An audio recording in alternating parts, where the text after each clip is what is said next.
اعوذ باللہ من الشیطان الرجیم، بسم اللہ الرحمن الرحیم۔ محترم ناظرین، السلام علیکم۔ امید کرتا ہوں کہ آپ سب خیر و عافیت سے ہوں گے۔ ناظرین گرامی، کیا آپ جانتے ہیں کہ فجر کی اذان میں الصلاۃ خیر من النوم کا اضافہ کس صحابی نے کیا اور کیسے کیا؟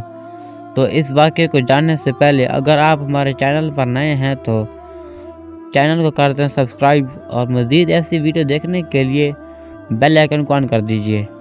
ایک مرتبہ حضرت بلال رضی اللہ تعالی عنہ فجر کے وقت میں رسول اللہ صلی اللہ علیہ وآلہ وسلم کو نماز کے لیے بلانے آئے تو دیکھا کہ رسول اللہ صلی اللہ علیہ وآلہ وسلم تہجد پڑھنے کے بعد آرام فرما رہے ہیں۔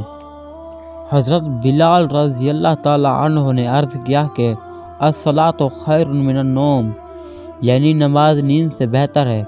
رسول اللہ صلی اللہ علیہ وآلہ وسلم نے جب یہ جملہ سنا تو فرمایا کہ یہ کتنا اچھا جملہ ہے۔ رسول اللہ صلی اللہ علیہ وآلہ وسلم نے فرمایا کہ اس جملے کو اپنی فجر کی اذان کا حصہ بنا لو۔ چنانچہ اس کے بعد سے حضرت بلال رضی اللہ تعالی عنہ نے مستقل فجر کی اذان میں یہ جملہ بڑھا دیا۔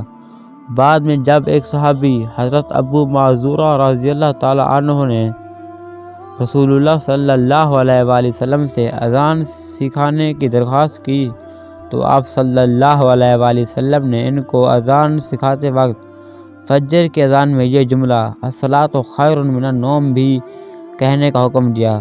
خلاصہ یہ ہے کہ مذکورہ جملے کو اذان کا حصہ خود رسول اللہ صلی اللہ علیہ وآلہ وسلم نے بنایا ہے۔